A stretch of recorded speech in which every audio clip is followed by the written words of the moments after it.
এবার বাইবেলের book of revelation হতে কিছু অধ্যায় আপনাদের পড়ে শোনাই, যেখানে দাজ্জাল অর্থাৎ ভণ্ড মাসিহের আগমন এবং তার শেষ পরিণতি কি হবে তা বিস্তারিতভাবে বর্ণনা করা হয়েছে। বেশিরভাগ বাইবেল স্কলাররা বিশ্বাস করেন যে বুক অফ রেভেলেশন লেখা হয়েছে 95 খ্রিস্টাব্দের দিকে, অর্থাৎ ঈসা আলাইহিস সালামের জামানার 60 বছর পর। কারো কারো মতে বুক অফ রেভেলেশন আরও আগে লেখা হয়েছে 60 অথবা 70 খ্রিস্টাব্দের দিকে, অর্থাৎ ঈসা আলাইহিস সালামের জামানার 30 বছর পর। এই বইটির লেখক জন নামে একজন খ্রিস্টান, তবে তার সঠিক পরিচয় কি তা গবেষকদের মধ্যে একটি বিতর্কের বিষয় হয়ে রয়ে গিয়েছে। কারো কারো মতে এই জন হচ্ছে গসপেল অফ জনের সেই লেখক, আবার কারো কারো মতে এই জন হচ্ছে পরবর্তী সময়ের একজন খ্রিস্টান ব্যক্তি। বুক অফ রেভেলেশনে দাবি করা হয়েছে যে এই বইয়ের লেখক যা লিখেছেন তা তার দেখা কিছু স্বপ্নের বর্ণনা যা ঈশ্বর তাকে দেখিয়েছেন, এবং এই স্বপ্নে ভবিষ্যতে কি ঘটতে যাচ্ছে তা রূপকভাবে তাকে দেখানো হয়েছে। এই হলো যীশু খ্রিস্টের বাক্য, অর্থাৎ ঈসা মাসিহের বাক্য। যেসব ঘটনা খুব শীঘ্রই ঘটবে তা তার দাসদের দেখানোর জন্য মহান ঈশ্বর যীশুকে তা দিয়েছিলেন, আর খ্রিস্ট তার স্বর্গদূতকে অর্থাৎ ফেরেশতাকে পাঠিয়ে তার দাস জনকে তা জানালেন। জন যা যা দেখেছিলেন সে সব বিষয়ে সাক্ষ্য দিয়েছেন। এ হলো সেই সত্য যা যীশু খ্রিস্ট অর্থাৎ ঈসা মাসিহ তার কাছে বলেছিলেন, যা কেবলমাত্র মহান ঈশ্বরের বার্তা। বাইবেলের নিউ টেস্টামেন্টে দাবি হচ্ছে এই স্বপ্নগুলো আল্লাহ তাআলা ঈসা আলাইহিস সালামকে দিয়েছেন, অতঃপর ঈসা আলাইহিস সালাম ফেরেশতাদের মাধ্যমে সেগুলো জনকে স্বপ্নে দেখিয়েছিলেন। বুক অফ রেভেলেশনের 13 নং অধ্যায় বলা হয়েছে যে জন স্বপ্নে দেখছে সমুদ্রের মধ্য থেকে একটা জন্তু উঠে আসছে, তার 10টা শিং ও 7টা মাথা, আর তার সেই 10টা শিং এর প্রত্যেকটাতে মুকুট পরানো আছে। তার প্রতিটি মাথার উপর ঈশ্বরের নিন্দাসূচক বিভিন্ন নাম, অর্থাৎ সেই জন্তুর কপালে কুফুরিমূলক কিছু শব্দ লিখা। আপনারা যারা এই ভিডিও দেখছেন দাজ্জালের হাদিসগুলোর সাথে কিছু মিল খুঁজে পাচ্ছেন কি? এরপর বলা হচ্ছে যে জন্তুটিকে আমি স্বপ্নে দেখলাম তাকে দেখতে একটা চিতা বাঘের মতো, তার পা ভাল্লুকের মতো, তার মুখটা সিংহের মুখের মতো। সমুদ্র তীরের সেই সাপ অর্থাৎ শয়তান তার নিজের ক্ষমতা, তার নিজের সিংহাসন ও মহাকর্তৃত্ব এই জন্তুকে দিল। আমি লক্ষ্য করলাম যে তার 7টি মাথার একটি মাথায় যেন এক মৃত্যুজনক ক্ষত রয়েছে, কিন্তু সেই মৃত্যুজনক ক্ষতটিকে সারিয়ে তোলা হলো। এই দেখে সমস্ত জগতের লোক আশ্চর্য হয়ে গেল, আর তারা সেই জন্তুর অনুসরণ করলো। ওই জন্তুকে এমন ক্ষমতা দেবার জন্য লোকেরা সেই সাপেরও আরাধনা করতে লাগলো। তারা সেই জন্তুরও আরাধনা করে বলল, এই জন্তুর মতো আর কে আছে? কেই বা এর সঙ্গে যুদ্ধ করতে সক্ষম? গর্ব করার ও ঈশ্বর নিন্দা করার জন্য সেই জন্তুটিকে অনুমতি দেয়া হলো। 42 মাস ধরে এই কাজ করার ক্ষমতা তাকে দেয়া হলো। তাতে সে ঈশ্বরের অপমান করতে শুরু করলো, ঈশ্বরের নামের, তার বাসস্থানের আর স্বর্গবাসী সকলের নিন্দা করতে লাগলো। ঈশ্বরের পবিত্র লোকেদের সঙ্গে যুদ্ধ করতে ও তাদের পরাস্ত করবার ক্ষমতা তাকে দেওয়া হলো, আর জগতের সমস্ত বংশ, লোক, সমাজ, ভাষা ও জাতির উপর কর্তৃত্ব করার ক্ষমতাও তাকে দেয়া হলো। এরপর আমি পৃথিবীর মধ্য থেকে মাটির ভেতর থেকে একটি জন্তুকে উঠে আসতে দেখলাম। মেষ শাবকের মতো তার 2টি শিং ছিল, কিন্তু সে সাপের মতো অর্থাৎ শয়তানের মতো কথা বলতো। সে ওই প্রথম জন্তুটির সমস্ত কর্তৃত্ব প্রথম জন্তুর উপস্থিতিতে প্রয়োগ করলো, এবং সেই শক্তি বলে বিশ্বের সকল লোককে প্রথম জন্তুটির আরাধনা করতে বাধ্য করলো, যার মাথার ক্ষত সেরে গিয়েছিল। দ্বিতীয় জন্তুটি মহা অলৌকিক সব কাজ করতে লাগলো, এমনকি সকলের চোখের সামনে আকাশ থেকে পৃথিবীতে আগুন নামালো। আপনারা যারা এই ভিডিওটি দেখছেন তারা দাজ্জালের হাদিসগুলোর সাথে কিছু মিল খুঁজে পাচ্ছেন কি? এইভাবে সে প্রথম জন্তুর সেবার্থে তাকে প্রদত্ত শক্তির বলে অলৌকিক কাজ করে পৃথিবীবাসীদের ঠকালো। সে পৃথিবীর লোকেদের বলল, যে জন্তু তরবারির আঘাতে আহত হয়েও বেঁচে উঠেছে তার সম্মানার্থে একটি মূর্তি গড়ো। দ্বিতীয় জন্তুটিকে এমন ক্ষমতা দেওয়া হলো যাতে সে প্রথম জন্তুর প্রতিমার মধ্যে প্রাণ সঞ্চার করতে পারে, যেন সেই প্রতিমা কথা বলতে পারে। যে সেই জন্তুর প্রতিমার আরাধনা না করে তাকে সে হত্যা করার আদেশ দেয়। এই জন্তু কি ক্ষুদ্র কি মহান, ধনী ও দরিদ্র, স্বাধীন ও কৃতদাস সকলকে তার ডান হাতে অথবা কপালে একটি বিশেষ চিহ্নের ছাপ দিতে বাধ্য করল। যাদের হাতে এবং কপালে জন্তুর নামের ছাপ ও সংখ্যাসূচক ছাপ ছিল না তারা কেনা বেচার অধিকার হারালো। যে বুদ্ধিমান সে ওই জন্তুর সংখ্যা গণনা করুক। এর জন্য বিজ্ঞতার প্রয়োজন। ওই সংখ্যাটি একটি মানুষের নামের সংখ্যা। আর সেই সংখ্যা হচ্ছে 666। বুক অফ রেভেলেশন অধ্যায় 13।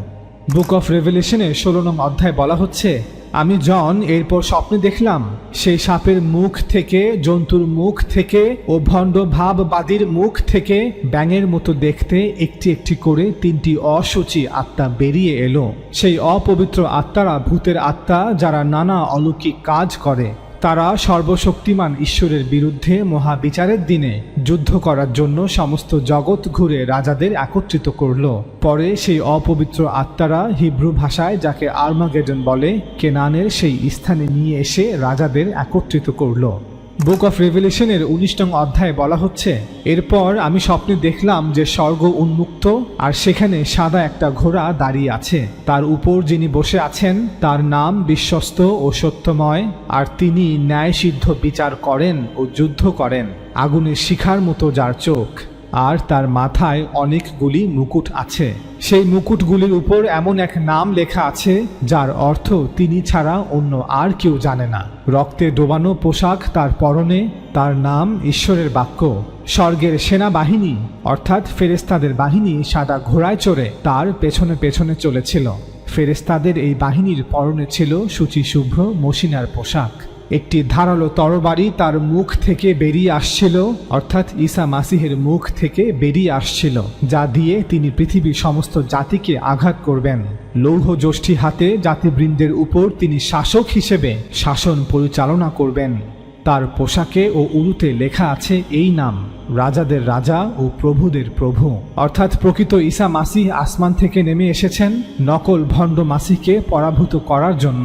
তখন আমি দেখলাম ওই ঘোড়ার উপর যিনি বসেছিলেন তিনি ও তার সৈন্যদের সঙ্গে সেই জন্তু অর্থাৎ ভণ্ড মাসিহ ও পৃথিবীর রাজারা তাদের সমস্ত সেনাবাহিনী নিয়ে যুদ্ধ করার জন্য একত্র হলো। কিন্তু সেই জন্তু ও ভণ্ড ভাববাদীকে ধরা হলো।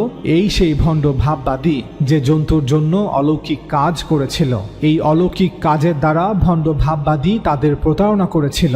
অতঃপর ভাববাদী এবং জন্তুটিকে আগুনের হ্রদে ছুঁড়ে ফেলা হলো, অর্থাৎ দাজ্জাল ও তার সহযোগীকে আগুনে নিক্ষেপ করা হলো। ভণ্ড মাসিহের সেনাবাহিনীর যারা বাকি থাকলো তারা সকলে সেই সাদা ঘোড়ার সওয়ারির মুখ থেকে বেরিয়ে আসা ধারালো তলোয়ারের আঘাতে মারা পড়ল, আর সমস্ত পাখি তাদের মাংস খেয়ে তৃপ্ত হলো। এরপর আমি জন স্বপ্নে একজন স্বর্গদূতকে স্বর্গ থেকে নেমে আসতে দেখলাম। সেই স্বর্গদূতের হাতে ছিল অতল গহরের চাবি আর একটা বড় শেকল। তিনি সেই সাপকে ধরলেন। সেই পুরনো সাপ বা শয়তান, তিনি তাকে 1000 বছরের জন্য বেঁধে রাখলেন। স্বর্গদূত তাকে অতল গহরের মধ্যে ছুঁড়ে ফেলে গহরের মুখ বন্ধ করলেন। অতঃপর তা সিলমোহর করে দিলেন, যেন 1000 বছর পূর্ণ না হওয়া পর্যন্ত সে পৃথিবীর জাতিবৃন্দকে আর বিভ্রান্ত করতে না পারে। অর্থাৎ 1000 বছর শয়তানকে বন্দী করে রাখা হবে। ওই 1000 বছর পূর্ণ হলে কিছু কালের জন্য তাকে ছাড়া হবে। পরে আমি স্বপ্নে কয়েকটি সিংহাসন দেখলাম, আর তার উপর যারা বসে আছেন তাদের সকলকে বিচার করার ক্ষমতা দেওয়া হয়েছে। ঈসা মাসিহের বিষয়ে সাক্ষ্য দেবার জন্য ও ঈশ্বরের বাণী প্রচার করার জন্য যাদের শিরচ্ছেদ করা হয়েছিল, যারা সেই পশুকে ভণ্ড মাসিহকে ও তার মূর্তিকে পূজা করেনি, নিজেদের কপালে বা হাতে তার ছাপ নেয়নি, তাদের প্রাণ দেখতে পেলাম। আর তারা সকলে পুনর্জীবিত হয়ে সেই 1000 বছর ধরে ঈসা মাসিহের সঙ্গে রাজত্ব করল। সেই 1000 বছর শেষ হলে শয়তানকে অতলস্পর্শী গহ্বরের কারাগার থেকে মুক্ত করা হবে। সে সারা পৃথিবী জুড়ে সমস্ত জাতিকে বিভ্রান্ত করবে। সে ইয়াজুজ ও মাজুজকেও বিভ্রান্ত করবে। শয়তান যুদ্ধের উদ্দেশ্যে তাদের একত্র করবে। তাদের সংখ্যা সমুদ্র সৈকতের অগণিত বালুকণার মতো হবে। তারা পৃথিবীর উপর দিয়ে এগিয়ে চলবে, আর ঈশ্বরের লোকেদের শিবির ও ঈশ্বরের প্রিয় নগর জেরুজালেম অবরোধ করবে। কিন্তু স্বর্গ থেকে আগুন নেমে শয়তানের সৈন্যদের ধ্বংস করবে। তখন সেই শয়তান যে তাদের বিভ্রান্ত করেছিল তাকে আগুনের হ্রদে ছুঁড়ে ফেলা হবে, যেখানে সেই জন্তু ও ভণ্ড ভাববাদীদের আগেই ছুঁড়ে ফেলা হয়েছে। সেখানে যুগ যুগ ধরে দিন রাত তারা যন্ত্রণা ভোগ করবে। পরে আমি এক বিরাট শ্বেত সিংহাসন ও তার উপর যিনি বসে আছেন তাকে অর্থাৎ ঈশ্বরকে দেখলাম। অতঃপর তার সামনে থেকে পৃথিবী ও আকাশ বিলুপ্ত হলো এবং তাদের কোনো অস্তিত্ব রইল না। আমি দেখলাম ক্ষুদ্র অথবা মহান সমস্ত মৃত লোক সেই সিংহাসনের সামনে দাঁড়িয়ে আছে। পরে কয়েকটি গ্রন্থ খোলা হলো এবং আরও একটি গ্রন্থ খোলা হলো। সেই গ্রন্থটির নাম জীবন পুস্তক। সেই গ্রন্থগুলিতে মৃতদের প্রত্যেকের কাজের বিবরণ লিপিবদ্ধ ছিল এবং সেই অনুসারে তাদের বিচার হলো, যেসব লোক সমুদ্র গর্ভে নিক্ষিপ্ত হয়েছিল সমুদ্র তাদের সঁপে দিল, আর মৃত্যু ও পাতাল নিজেদের মধ্যে যেসব মৃত ব্যক্তি ছিল তাদের সমর্পণ করল। তাদের কৃতকর্ম অনুসারে তাদের বিচার হলো, পরে মৃত্যু ও পাতাল আগুনের হ্রদে ছুঁড়ে ফেলা হলো, অর্থাৎ এখন আর কারো মৃত্যু নেই। বুক অফ রেভেলেশন অধ্যায় 20। বুক অফ রেভেলেশনের 19 এবং 20 নং অধ্যায় অনুযায়ী ঈসা আলাইহিসসালাম যখন ফিরে আসবেন তখন তিনি ভণ্ড মাসীহকে, তার সকল সাহায্যকারী এবং তার সেনাবাহিনীকে পরাজিত করবেন। অতঃপর তিনি 1000 বছর পৃথিবী শাসন করবেন। এই 1000 বছর শয়তানকেও বন্দী করে রাখা হবে। অতঃপর সেই সাপ অর্থাৎ শয়তানকে ছেড়ে দেওয়া হলে সে পৃথিবীর অনেক জাতিকে পথভ্রষ্ট করবে। এরপরে ইয়াজুজ ও মাজুজ জেরুজালেম শহর আক্রমণ করতে আসবে, কিন্তু আল্লাহ তাদের ধ্বংস করবেন। সে সময় শয়তানকেও শাস্তিস্বরূপ আগুনে নিক্ষেপ করা হবে। অতঃপর আল্লাহ তাআলা নিজে পৃথিবীর সকল মানুষকে তাদের দ্বারা কৃতকর্মের বিচার করবেন। এরপর শুরু হবে এক অনন্ত জীবন, যেখানে বর্তমান পৃথিবী ও আকাশ বিলুপ্ত হয়ে এক অন্য জগৎ অস্তিত্বে এসেছে। খ্রিস্টান ধর্মের যাজকরা যেভাবে বুক অফ রেভেলেশনে বর্ণিত স্বপ্নগুলোকে ব্যাখ্যা করে থাকেন, আমরা এতক্ষণ সেই ব্যাখ্যাগুলোই আপনাদের সাথে শেয়ার করলাম। এ পর্যায়ে আমরা আপনাদের আবার স্মরণ করিয়ে দিচ্ছি যে ঈসা আলাইহিসসালামের প্রকৃত ভবিষ্যৎবাণীটি কি ছিল, যা গসপেল অফ মার্ক এবং গসপেল অফ ম্যাথিউতে লিখিত আছে। ঈসা আলাইহিসসালাম শুধু এতটুকুই বলেছিলেন যে রোমানদের সাথে বনী ইসরাইলের যুদ্ধকালীন সময়ে কিছু লোক নিজেদের মাসিহ বলে দাবি করবে। আসলে তারা হবে ভণ্ড মাসিহ অর্থাৎ মাসিহুদ দাজ্জাল। এরপর ঈসা আলাইহিসসালাম, যিনি প্রকৃত মাসিহ, তিনি আল্লাহর পক্ষ হতে আযাব হয়ে বনী ইসরাইলের নিকট ফিরে আসবেন, যেখানে বনী ইসরাইলকে জাতি হিসেবে ধ্বংস করা হবে এবং জীবিতদের লাঞ্ছনাময় জীবনের দিকে নিক্ষেপ করা হবে। আর এই ভবিষ্যৎবাণীর সবগুলো ঈসা আলাইহিসসালামের প্রজন্মের সাথেই ঘটবে। বাস এতটুকুই। যেহেতু আমাদের মতে বুক অফ রেভেলেশন একজন খ্রিস্টানের বানানো মিথ্যা রচনা, সুতরাং খ্রিস্টান ধর্মযাজকরা যেভাবে বুক অফ রেভেলেশনে বর্ণিত স্বপ্নগুলোকে ব্যাখ্যা করে থাকে, আমরা তার সাথে মোটেও একমত নই। আমাদের মতে স্বপ্নের এই পশু হচ্ছে খোদ খ্রিস্টান ধর্মই, অর্থাৎ ঈসা আলাইহিসসালামের প্রকৃত শিক্ষাকে ভুলে গিয়ে মানুষ ধীরে ধীরে সত্য ধর্মের নামে কুফরি শিক্ষা বিশ্বাস করা শুরু করবে। সকল নবী রাসূলদের ন্যায় ঈসা আলাইহিসসালামেরও শিক্ষা ছিল তাওহীদ, অর্থাৎ আল্লাহ তাআলার মহান সত্তা এক এবং তার কোনো অংশীদার নেই। তার মহান সত্তা পিতা, পুত্র এবং পবিত্র আত্মা, এই 3 জন সত্তায় বিভক্ত নয়। কিন্তু দুঃখের বিষয় হলো, যারা নিজেদেরকে ঈসা আলাইহিসসালামের অনুসারী দাবি করত, তারাই ঈসা আলাইহিসসালামকে আল্লাহ তাআলার অংশীদার সাব্যস্ত করে বসে। এই কুফরি শিক্ষাকে স্বপ্নের মধ্যে একটি পশু হিসেবে দেখানো হয়েছে। যদি এই স্বপ্নটি সত্য হয়ে থাকে, এমন পশু যার 10টা শিং ও 7টা মাথা এবং প্রতিটি মাথার উপর ঈশ্বরের নিন্দাসূচক কুফরি নাম লিখিত রয়েছে, অর্থাৎ প্রকৃত ধর্মে যে শিক্ষা ছিল, ভণ্ড ধর্ম এসে তার বিপরীত শিক্ষা মানুষের কাছে প্রচার করবে, ঈসা আলাইহিসসালামকে অন্য রূপে প্রকাশ করবে, তার কথা ও শিক্ষাকে বিকৃত করবে। এ যেন এক নকল ঈসা, এক ভণ্ড মাসিহ। এরপর স্বপ্নে দেখানো হচ্ছে সমুদ্র তীরের সেই সাপ অর্থাৎ শয়তান তার নিজের ক্ষমতা, তার নিজের সিংহাসন ও মহাকর্তৃত্ব এই পশুকে দিল। অর্থাৎ শয়তান নিজেও তার সকল শক্তি নিয়ে চেষ্টায় লিপ্ত রয়েছে, যাতে করে প্রকৃত মাসিহের ঈসা আলাইহিসসালামের শিক্ষাকে বিকৃত করা যায়। এবং সে ঠিকই তার অনুসারীদের মাধ্যমে ঈসা আলাইহিসসালামের শিক্ষাকে বিকৃত করেছে। এরপর স্বপ্নে দেখানো হচ্ছে যে মাটি থেকে একটি পশু উঠে আসলো এবং বিশ্বের সকল লোককে মাসিহুদ দাজ্জালের আরাধনা করতে বাধ্য করলো। অর্থাৎ এরা হচ্ছে সেই ভণ্ড ধর্মযাজক, ধর্মের আলেম, যারা ঈসা আলাইহিসসালামের প্রকৃত শিক্ষার বিপরীতে গিয়ে কুফরি শিক্ষা মানুষের মাঝে প্রচার করেছে, যারা প্রকৃত মাসিহকে ত্যাগ করে এক ভণ্ড মাসিহকে মানুষের সামনে উপস্থাপন করেছে। প্রকৃত মাসিহের অনুসরণের শিক্ষা না দিয়ে ভণ্ড মাসিহের উপাসনা, তার আরাধনা করতে উৎসাহিত করেছে। 1000 বছর ধরে কোটি কোটি খ্রিস্টানরা সেই ভণ্ড মাসিহের উপাসনা করছে, তার আরাধনা করছে, ঈশ্বরের পুত্র হিসেবে তার পূজা করছে। আপনাদের মনে প্রশ্ন আসতে পারে যে আমি কিভাবে বুঝলাম যে এই স্বপ্নগুলো বানোয়াট? আসলে স্বপ্নগুলো যে তৈরি করেছে, সে এই স্বপ্নগুলো তৈরি করার জন্য সেন্ট পলের শিক্ষার পাশাপাশি তাওরাত, তানাখ অর্থাৎ ওল্ড টেস্টামেন্টের book of Ezekiel, book of Daniel এবং বুক অফ আইজায়ার সহায়তা নিয়েছে। বুক অফ ড্যানিয়েলের 7 নং অধ্যায় বলা বলা হয়েছে, ব্যাবিলনের রাজা বেলশেজারের রাজত্বের প্রথম বছরে দানিয়েল আলাইহিস সালাম বিছানায় শুয়ে ঘুমানোর সময় একটি স্বপ্ন দেখলেন। তিনি স্বপ্নে যা দেখেছিলেন তা লিখে রাখলেন আর তার সারমর্ম বললেন। তিনি বললেন, আমি রাত্রে একটি স্বপ্ন দেখেছি। ওই স্বপ্নে চারিদিক থেকে জোরে হাওয়া বইছিল এবং সমুদ্রকে অশান্ত করে তুলেছিল। আমি 4টি বড় জন্তু দেখেছিলাম, যার প্রত্যেকের থেকে আলাদা। তারা সবাই সমুদ্র থেকে উঠে এলো। প্রথম জন্তুটিকে সিংহের মতো দেখতে আর তার ঈগলের মতো ডানা ছিল। তারপর আমি দ্বিতীয় জন্তুটিকে দেখতে পেলাম, যাকে দেখতে ভালুকের মতো। তারপর আমি আমার সামনে আরেকটি জন্তুর দিকে তাকালাম। এটি ছিল একটি চিতা বাঘের মতো দেখতে, কিন্তু এর পিঠে 4টি ডানা ছিল। তারপর আমি আমার স্বপ্ন দর্শনে চতুর্থ জন্তুটিকে দেখলাম। এই জন্তুটি ছিল বিভীষিকাময়, ভয়ঙ্কর এবং ভীষণ শক্তিশালী। এটি ছিল বড় বড় লোহার দাঁত। এই জন্তুটি তার শিকারকে পিষে ফেলে খেয়ে নিল এবং তার শিকারের যা কিছু অবশিষ্ট ছিল তাকে পা দিয়ে মারিয়ে দিল। এই চতুর্থ জন্তুটি আমার দেখা সমস্ত জন্তুর চেয়ে আলাদা ছিল। এরও 10টি শিং ছিল। বুক অফ ড্যানিয়েল অধ্যায় 7।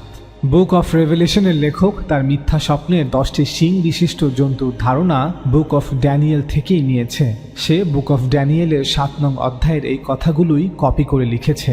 সমুদ্রের মধ্য থেকে একটা জন্তু উঠে আসছে, তার 10টা শিং ও 7টা মাথা, আর তার সেই 10টা শিংয়ের প্রত্যেকটাতে মুকুট পরানো আছে। তার প্রতিটি মাথার উপর ঈশ্বরের নিন্দাসূচক বিভিন্ন নাম। বুক অফ রেভেলেশন অধ্যায় 13।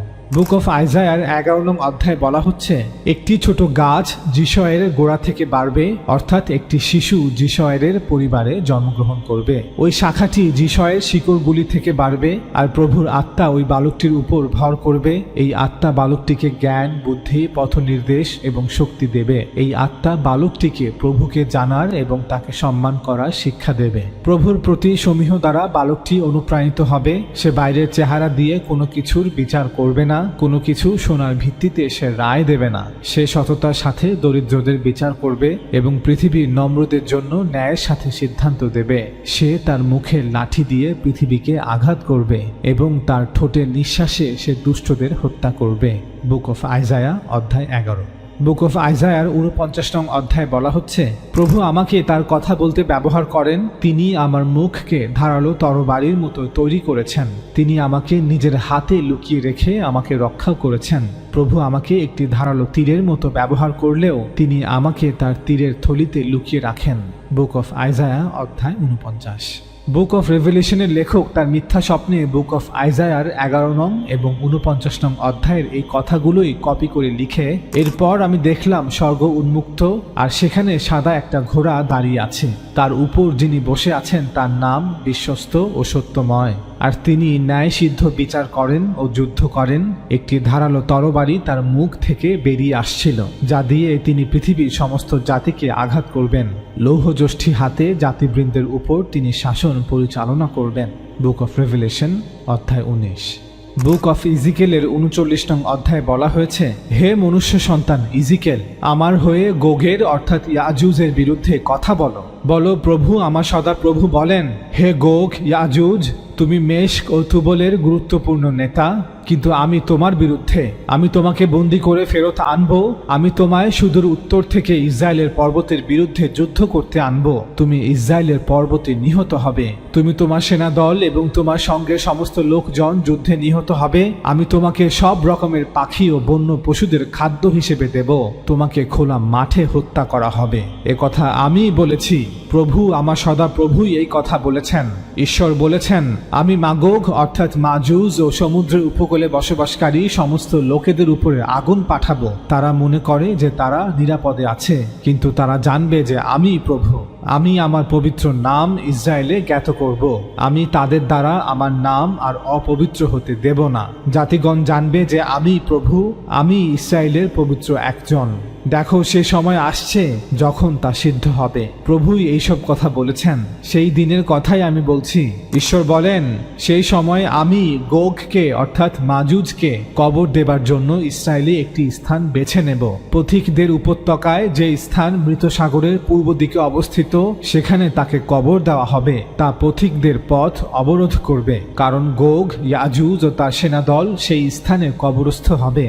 লোকে সেই স্থানকে গোগ অর্থাৎ ইয়াজুজের সৈন্যদের উপত্যকা হিসেবেও অভিহিত করবে। দেশ পবিত্র করার জন্য ইসরায়েলের পরিবার 7 মাস ধরে তাদের কবর দেবে।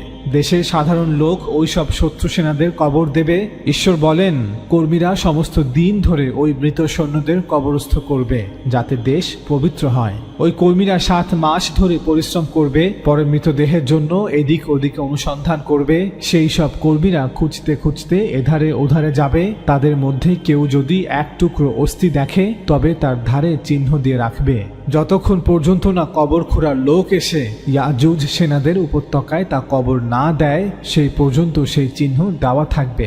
মৃত লোকেদের নগরের নাম হবে হামোনা। এইভাবে তারা সেই দেশ শুদ্ধ করবে। প্রভু আমার সদাপ্রভু এই কথা বলেন, হে মনুষ্য সন্তান ইজিকেল, আমার হয়ে সমস্ত পাখি ও বন্য পশুর সাথে কথা বলো। তাদের বলো, এখানে এসো, এখানে এসো, এসে চারধারে জড়ো হও। তোমাদের জন্য আমি যে বলি প্রস্তুত করেছি তা ভক্ষণ করো, অর্থাৎ ইয়াজুজ মাজুজের সেনাদের মৃতদেহ ভক্ষণ করো। ইসরায়েলের পর্বতে এক মহাযজ্ঞ হবে। এসো, ইয়াজুজ মাজুজের সেনাদের মাংস খাও, রক্ত পান করো।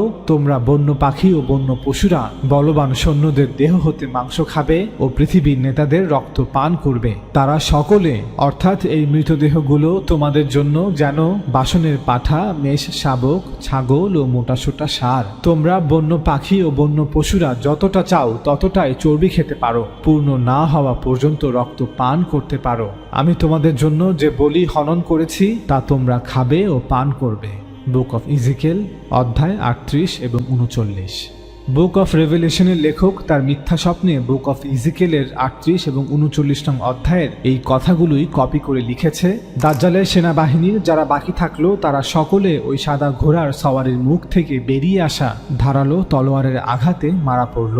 অর্থাৎ প্রকৃত মাসিহ ইসরায়েলের ভূমিতে সংঘটিত সেই যুদ্ধে জয়লাভ করবেন। তিনি ভণ্ড মাসিহকে পরাভূত করবেন, আর সমস্ত পাখি তাদের অর্থাৎ দাজ্জালের সেনাবাহিনীর মৃতদেহের মাংস খেয়ে তৃপ্ত হলো। এরপর শয়তান ইয়াজুজ ও মাজুজকেও বিভ্রান্ত করবে। শয়তান যুদ্ধের উদ্দেশ্যে তাদের একত্র করবে। তাদের সংখ্যা সমুদ্র সৈকতের অগণিত বালুকণার মতো হবে। তারা পৃথিবীর উপর দিয়ে এগিয়ে চলবে আর ঈশ্বরের লোকেদের শিবির ও ঈশ্বরের প্রিয় নগর জেরুজালেম অবরোধ করবে, কিন্তু স্বর্গ থেকে আগুন নেমে এসে শয়তানের সৈন্যদের ধ্বংস করবে। বুক অফ রেভেলেশন অধ্যায় 19 এবং 20। দাজ্জাল বিষয়ে পূর্ববর্তী ভিডিওতে আমরা বলেছিলাম যে সহিহ মুসলিমে বর্ণিত তামিমদারির হাদিসটি একটি জাল হাদিস, যেখানে বলা হয়েছে যে দাজ্জাল দূরবর্তী কোনো সমুদ্রের একটি দ্বীপে বন্দী আছে।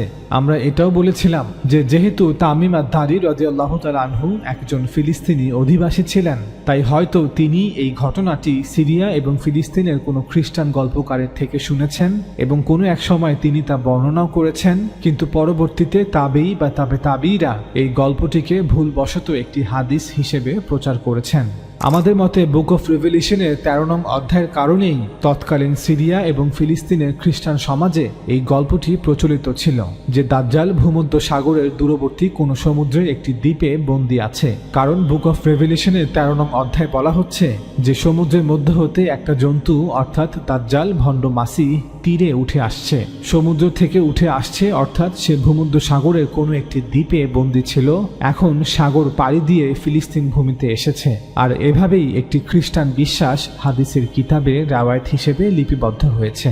বুখারী ও মুসলিম সহ বিভিন্ন হাদিসের কিতাবে বলা হয়েছে যে দাজ্জালের সঙ্গে পানি আর আগুন থাকবে। আমাদের মতে এই উক্তিটি রাসূল সাল্লাল্লাহু আলাইহি ওয়াসাল্লামের নয়, বরং বুক অফ রেভেলেশনের 13 নং অধ্যায়ের 13 নং শ্লোকের নকল, যেখানে বলা হয়েছে দ্বিতীয় পশুটি অর্থাৎ দাজ্জালের ভণ্ড ভাববাদী, দাজ্জালের সাহায্যকারী মহা অলৌকিক সব কাজ করতে লাগলো, এমনকি সকলের চোখের সামনে আকাশ থেকে পৃথিবীতে আগুন নামালো।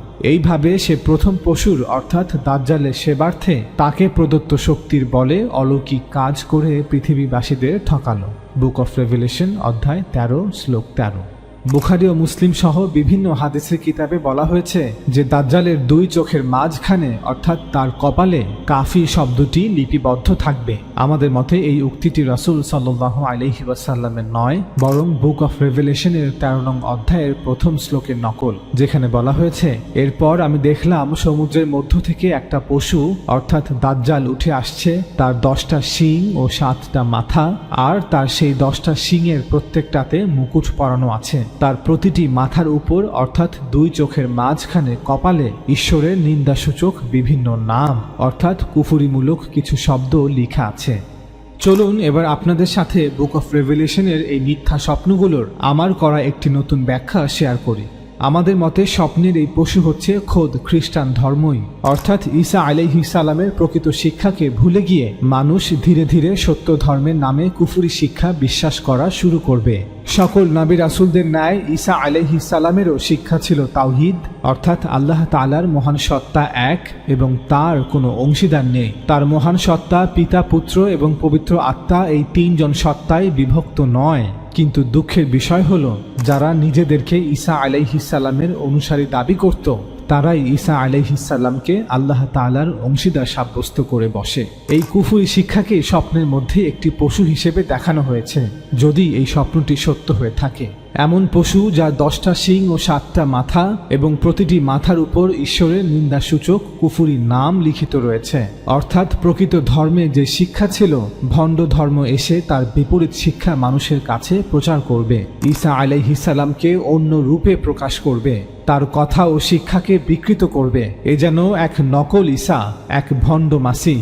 এরপর স্বপ্নে দেখানো হচ্ছে সমুদ্র তীরের সেই সাপ অর্থাৎ শয়তান তার নিজের ক্ষমতা, তার নিজের সিংহাসন ও মহাকর্তৃত্ব এই পশুকে দিল, অর্থাৎ শয়তান নিজেও তার সকল শক্তি নিয়ে চেষ্টায় লিপ্ত রয়েছে যাতে করে প্রকৃত মাসিহের ঈসা আলাইহিস সালামের শিক্ষাকে বিকৃত করা যায়, এবং সে ঠিকই তার অনুসারীদের মাধ্যমে ঈসা আলাইহিস সালামের শিক্ষাকে বিকৃত করেছে। এরপর স্বপ্নে দেখানো হচ্ছে যে মাটি থেকে একটি পশু উঠে আসলো এবং বিশ্বের সকল লোককে মাসিহুদ দাজ্জালের আরাধনা করতে বাধ্য করল, অর্থাৎ এরা হচ্ছে সেই ভণ্ড ধর্মযাজক, ধর্মের আলেম যারা ঈসা আলাইহিস সালামের প্রকৃত শিক্ষার বিপরীতে গিয়ে কুফরি শিক্ষা মানুষের মাঝে প্রচার করেছে, যারা প্রকৃত মাসিহকে ত্যাগ করে এক ভণ্ড মাসিহকে মানুষের সামনে উপস্থাপন করেছে, প্রকৃত মাসিহের অনুসরণের শিক্ষা না দিয়ে ভণ্ড মাসিহের উপাসনা তার আরাধনা করতে উৎসাহিত করেছে। হাজার বছর ধরে কোটি কোটি খ্রিস্টানরা সেই ভণ্ড মাসিহের উপাসনা করছে, তার আরাধনা করছে, ঈশ্বরের পুত্র হিসেবে তার পূজা করছে।